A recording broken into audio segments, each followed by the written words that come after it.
سلام و درود بر رفقای عشقم. چطوری رفقا؟ ماشاءالله با شکس پلیر هستم و خیلی خوش اومدید به ویدیو تست خوراکی دیگه. بچه‌ها امروز قراره با هم دیگه پشمک آدمسی رو تست کنیم. من اینو وا کردم به خاطر اینکه وا کردم و خوردم.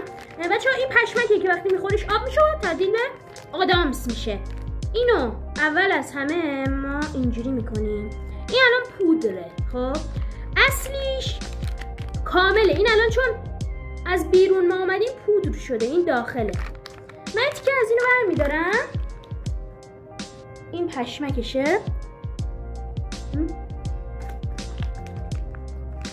نباید قورتش بدید.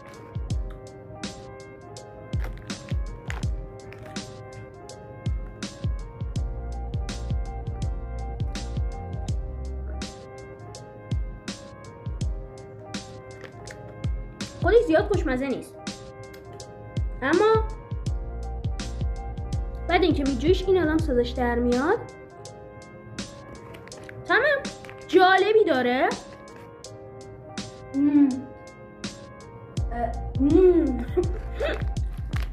دوست دارم، من خوش آمد.